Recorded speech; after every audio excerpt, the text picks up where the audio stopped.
What do fertilizers, road salts, and pet waste have in common? They're all connected by rainfall. When a storm rolls in, water washes off of roads, lawns, and other water-resistant surfaces and enters the city's drainage system. The water moves through pipes and ditches and ultimately ends up in a stream and becomes your drinking water. This pathway that runoff moves through has the high potential to contaminate it. This contaminated stormwater runoff needs to be managed because it carries excess nutrients and sediments that are harmful to surrounding water bodies, negatively impacting fish, recreational areas, and drinking water treatability. Therefore, municipalities have implemented stormwater management facilities. These facilities have the main purpose of flood mitigation with an added benefit of filtering out contaminants. And with storm intensities increasing, these facilities are becoming more and more important, and ensuring that they're functioning properly is essential. My project has looked at these management facilities and creating a monitoring program for the City of Spruce Grove.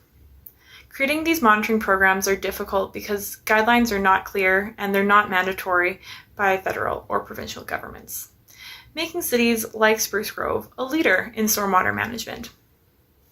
So to create this plan, I sat down with a couple of other municipality leaders in stormwater management and spoke with engineers, drainage managers, and environmental advisors on topics like which facilities we should monitor and why. What water quality parameters should we look at? And should we do wildlife and vegetation monitoring? What became very clear is that these programs based on budget and objective. So I worked with the team at Spruce Grove to come up with some objectives their program should reach. We decided a staged approach would be the best way to achieve those goals. I created a 5-stage program that will allow the city to slowly incorporate more elements.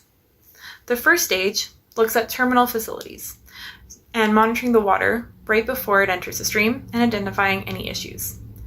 From there, other stages will incorporate more detailed facility studies and looking at vegetation and wildlife monitoring to include a more rounded program.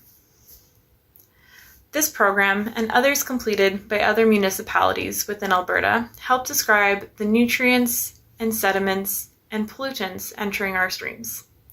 By understanding our stormwater quality, we can test and implement best management practices, identify and fix contaminant problems, and identify underperforming facilities. These programs are expected to become mandatory in the future, where hopefully my research will guide other municipalities in creating their own plans.